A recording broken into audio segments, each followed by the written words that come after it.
and he had videos of different girls that he's slept with in No. in folders as well. So it was like Jessica, Emma, whatever. And he was like, I would really like to add you, like I really want you to have your own. Welcome to Into SensOn, your safe, unfiltered late night space where technology meets intimacy.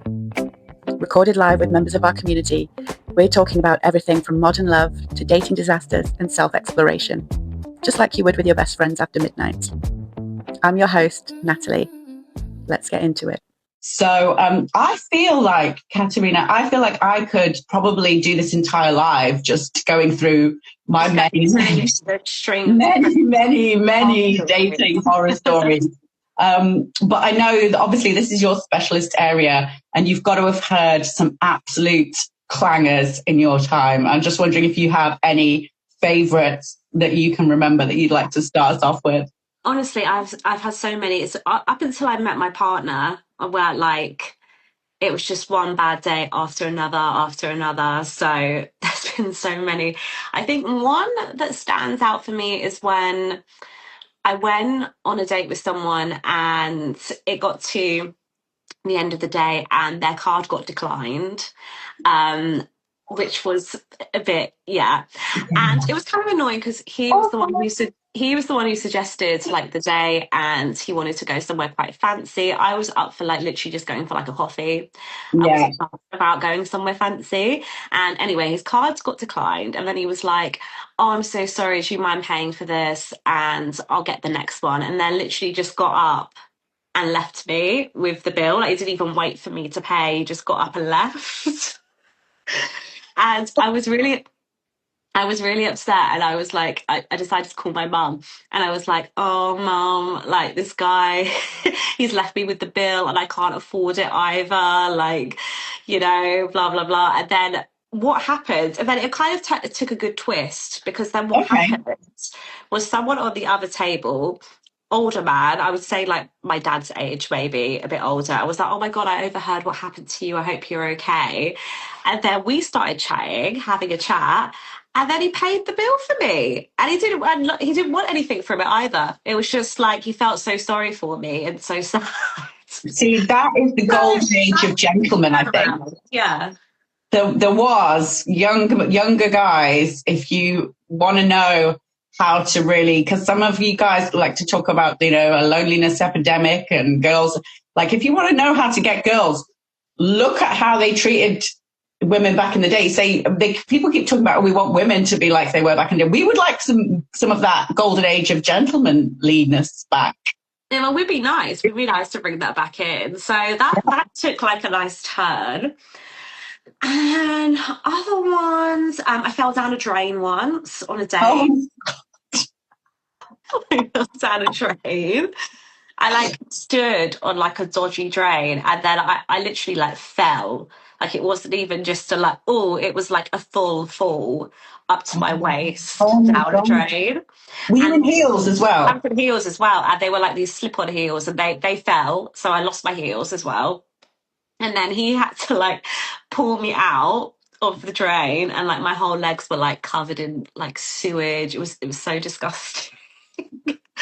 And then he like carried me back inside. I mean, it was a good way of getting back into my place, though, I must say. I mean, yeah. Because he had to help me back into my place. Carry you across the threshold. Yeah, exactly. So it did get him in my flat at the time. But yeah, that was bad. Yeah, I mean, like I would say like one of those was like bad, and one of those was just embarrassing, and you can laugh about it now. Yeah, that was embarrassing. And then I have one more as well, which kind of stands out to me, is when I thought I was being pimped. So okay, this is wild. Right. So we met on Hinge, actually. It was on a dating app, and we were both like chatting away and whatever. Decided to meet up, and then he decided he wanted to take me to a bar, but it was near where he lived. So already that was a red flag. Oh, yeah, we don't like those ones. But at the time, I was just like, okay, he's hot, whatever. Like, you know, let's just see what happens. I was like open to something maybe happening. But anyway, had drinks with him, and he was like definitely trying to get me very drunk, like through the date and everything, like kept giving me drinks. And then he was like, oh, I actually live literally across the road from here. So do you want to come back? What a coincidence. So I ended up going back to his flat. I wanted to, this thing, I wanted to. I found him attractive, found him hot. And again, we were having more drinks in his flat now and everything. And, you know, you're probably thinking, okay, this just sounds like a typical one night stand, like, fine. But then he was like, oh, I really want to show you something on my phone. And I was like, okay. Bearing in mind, I was quite drunk by this point. And he got out his phone and he had videos of different girls that he's slept with in folders as well. So it was like Jessica, Emma, whatever. And he was like, I would really like to add you, like to like I really want you to have your own folder with these other girls. I really want you to have your own folder. Yeah, and then I started thinking in my head, oh my God, is he trying to like film me? Because I'm really drunk as well. So he might be like, okay, she'll consent to it anyway because she's really drunk. And then what if he's trying to make money off all these videos of women that he's got on his phone? That is wild. Yeah, and then what else I found a bit odd was the fact like he lived in like central London. He had like a really beautiful flat in the central London. And he lived on his own as well. Yeah, carry on. Yeah, he lived on his own in central London. But then his job, he worked in like marketing for like a startup company. And I was like, how are you affording to live in central London in this beautiful flat? And I was like, what? He must have like a side hustle or something that he does. And I just kept thinking in my head, oh my God, he like pimps people. His side hustle was like make OnlyFans, but it was all of you guys. Yeah, that's what I was thinking. I was like, maybe that's what he does. And like, I still don't know to this day, but I'm just gagging at the I want you to have your own folder line. Like yeah. And like he was just showing me all these different girls he slept with, like different videos in different. And I'm like, oh my God, this is awful. And like he wanted me to have my own folder, and I was, oh my God. Like it was some sort of honor. Yeah, like I really want to add you videos. Yeah. I was just wondering whether all those girls genuinely like knew whether they really consented to that. Did they consent to that? And I mean, in full, like it's one thing to consent to be filmed, but like, did you know that you were just one of multiple girls on the phone in named folders? And did you know that he was going to then show these videos to the next girl? Also, when you get someone really drunk, obviously you lose your inhibitions a little bit. You might be a bit like, oh yeah, this is fun. Okay, why not? Like sort of thing. So I was like, maybe this is part of the act that he does. Like he gets the girl over, gets them really drunk, you know, has the beautiful flat, blah, blah, blah. And then I'm like, and then throws that in. To like get you hooked. I mean, yeah, like it's some sort of privilege and honor to be in random man's folders on his phone. I'm going to be wary of any guy who ever says anything about folders moving forward. So, oh gosh, where do I even begin? I think we'll start at the beginning. It's a very good place I'm presenting my live to a friend because she said she wanted to join. Oh yes, please, let's share. Let's have like everybody join. I was still a teenager and I was dating this guy and it was my birthday. I think it was like my 19th birthday. And, you know, teenagers, didn't have lots of money, but still like there's an appropriateness, isn't it? Like you can do things without saying everything. This guy, he gave me a necklace, very sweet. Would have been totally happy with the necklace. Were it not for the fact that as he gave it me, he said, yeah, I actually bought this for another girl, but I never gave it to her. Oh, no. And I was like, you really didn't need to say that. No, that reminds me of, have you ever watched, trying to remember what the program is called. It's on Netflix and it's with Kristen, oh my God. It's basically, and she dates this Jewish guy. Oh, I know. I've not seen it. Oh, it's like a rom-com anyway. Okay, but like in that, he buys her a necklace, but then he's bought the same necklace for his ex-girlfriend. He has this thing where he like buys the exact same piece of jewelry, but like for his exes. Yeah, That's right for that. yeah, no, that honestly, it was basically that. It's just the last girl to get it. So it was re-gifting in a way, I guess. Yeah, he should have just not said anything at all, because you would have known, like, none the wiser. So right. I would have been perfectly happy with the necklace, you know, but hey. One that I was just sharing just as you were coming on the live, like obviously the type 1 diabetes aspect opens me up to a whole world of other really interesting dating experiences. And I remember being on a date with a guy, and it was the worst thing, because you know when sometimes you go on a date with somebody and already you're like, I really wasn't that into you, but I'm giving you a chance. And it's the ones you give a chance to that are always the worst. And you think, how are you doing this to me? Like, I was giving you a chance, bro.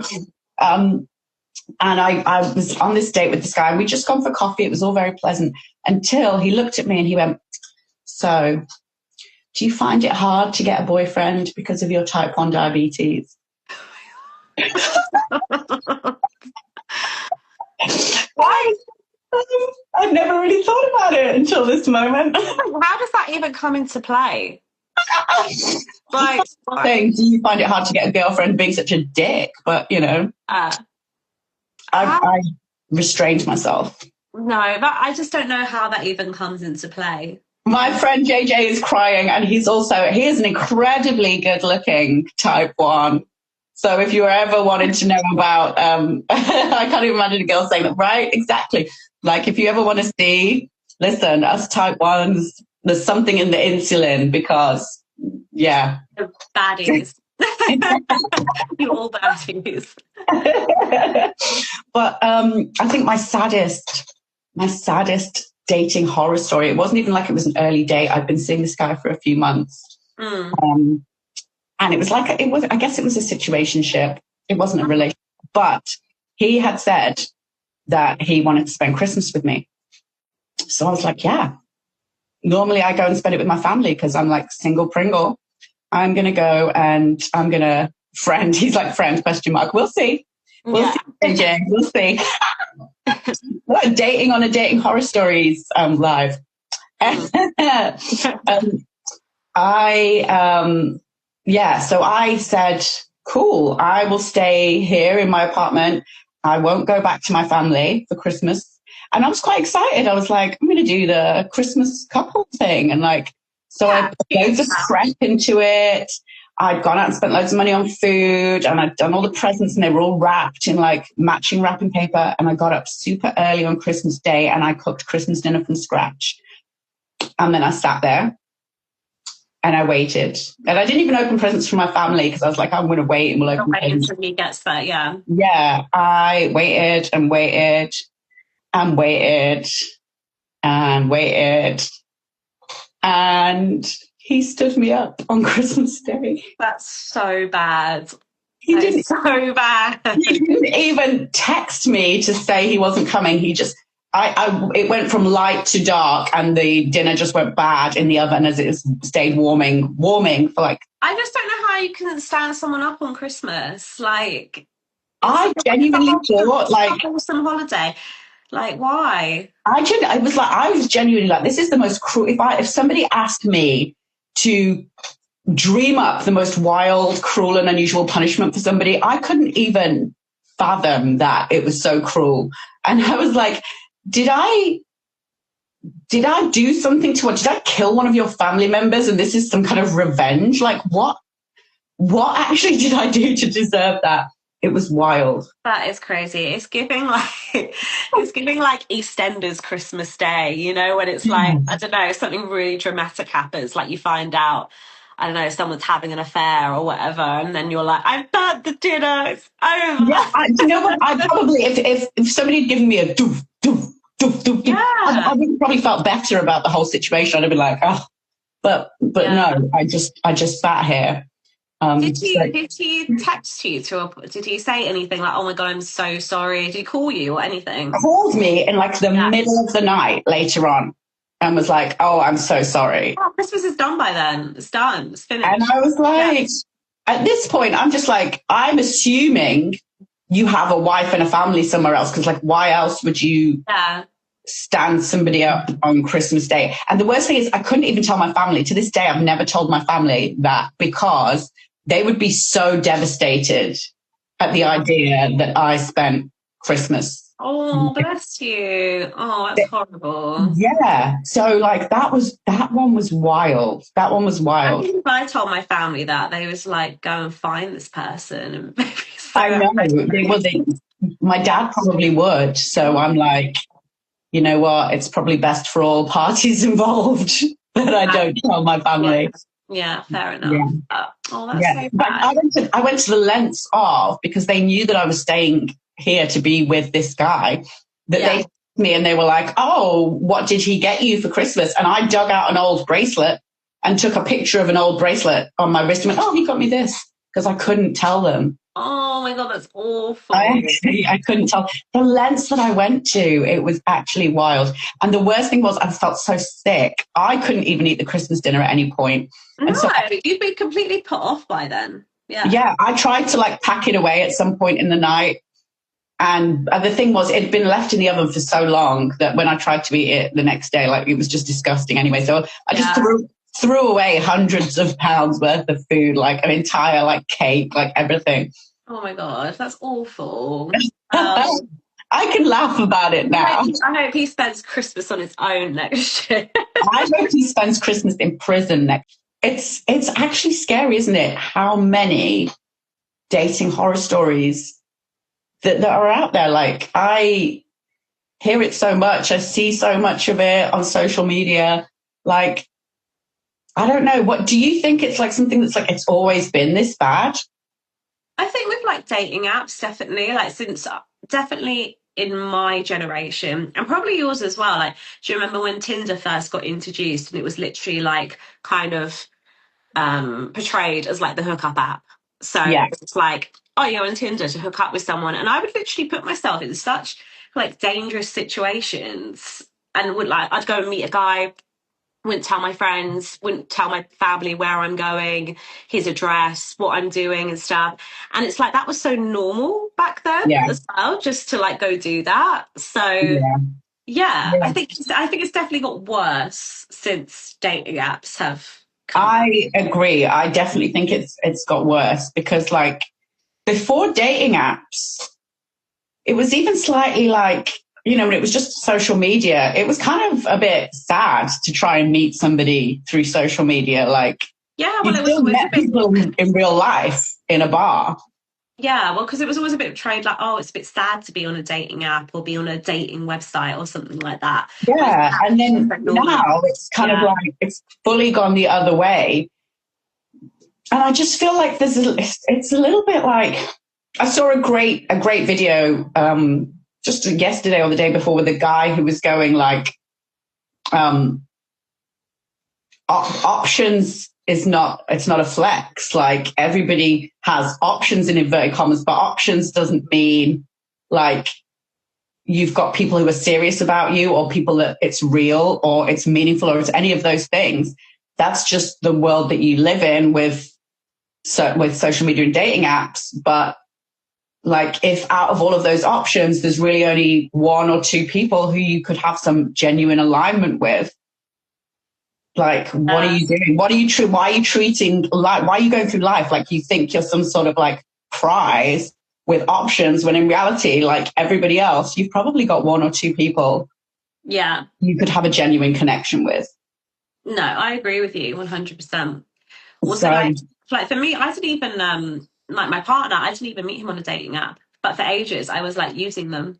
And then I met him and it was like in real life. So I'm a big fan of meeting in real life. I think more people should go out and meet in real life because the amount of times, well, I say the amount of times, but whenever I have met somebody in real life, I've often thought, and I like them, I've often thought like, I would have swiped left on you if I'd seen you on a dating app.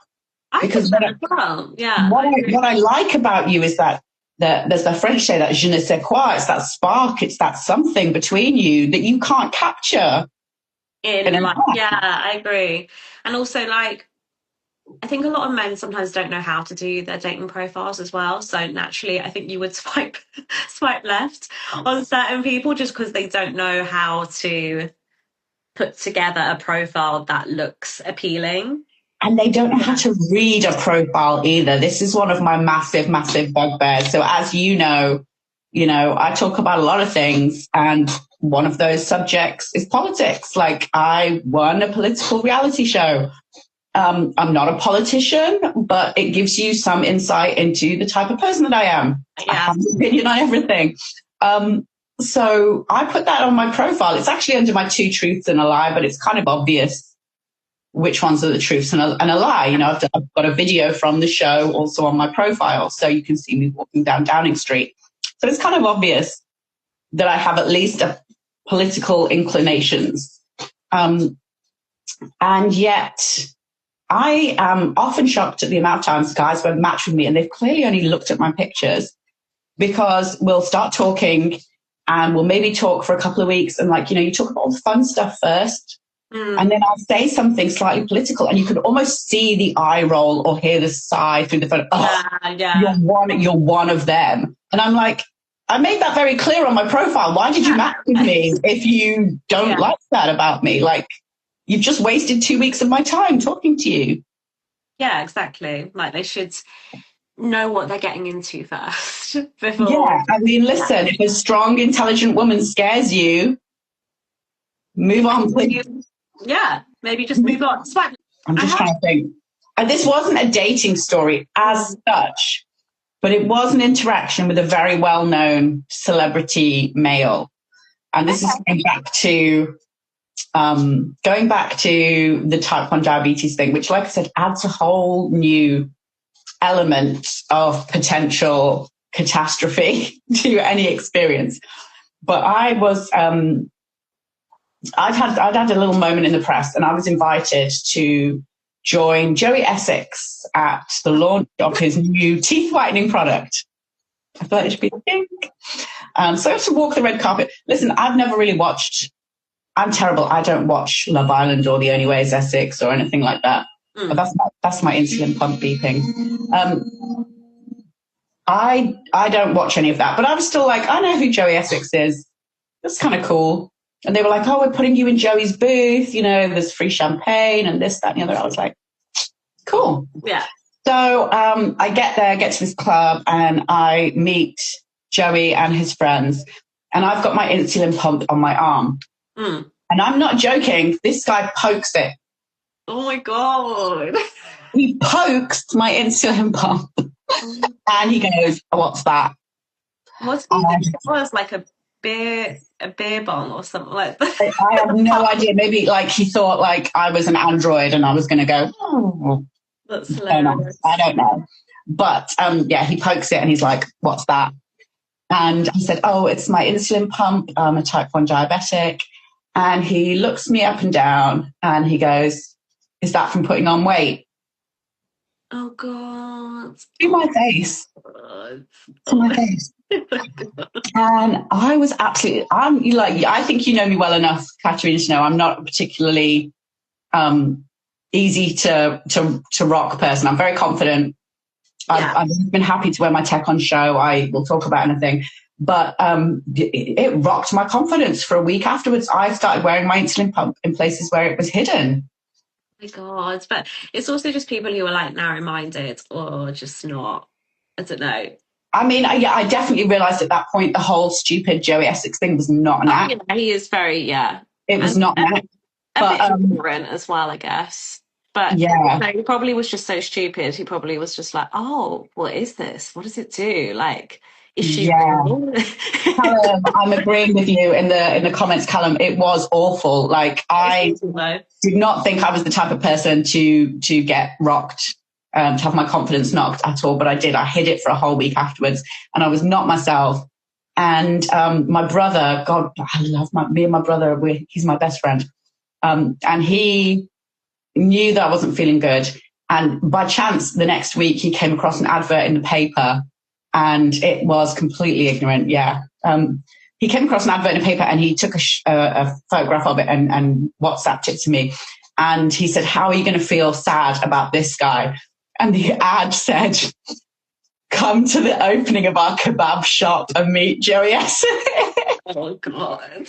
The guy was literally opening a kebab shop the next week. And I was like... Yeah. go. I think you're all good. I think so. And JJ, exactly. I am proud of it. I have always said, you know what? I meet so many type 1s who are athletes, who are doctors, who are actors, reality TV stars, who are supermodels. Literally, Jack Whitehall's new wife, Roxy Horner, my dear friend, is an actual model and is type 1. Like, I'm so proud of everything that we achieve as type 1, because if it weren't for our tech and people saw us walking down the street, they would have no idea the battles that we go through every day just to keep ourselves alive. And I'm so proud of everyone in our community. So a little bit of a little side thing there, but 100%, like, it's not something I've ever felt ashamed of, nor will I ever feel ashamed of. And now I just love trolling Joey Essex by bringing that story up. It's a good story, to be fair. I feel like if you ever did stand-up comedy, it'd be a good one to put in a reason. It is Masty B May. We are here celebrating the concept of looking after yourself, self-pleasure, self-love.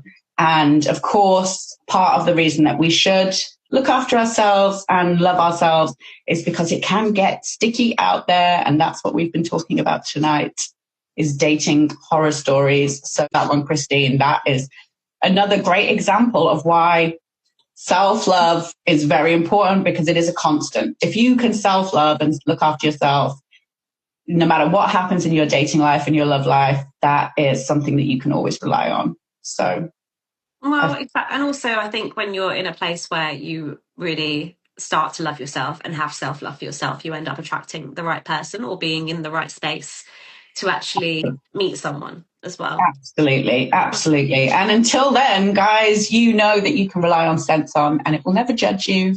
It will never hack into your WhatsApp. It will never stand you up on Christmas Day. Thank you for spending your time with us. If this episode made you laugh, nod, or scream same, please leave us a 5-star review on Spotify or Apple Podcasts. It genuinely helps other women find us. And come hang out in our Discord. The link is in the show notes. Until next time, take care of yourself in every way.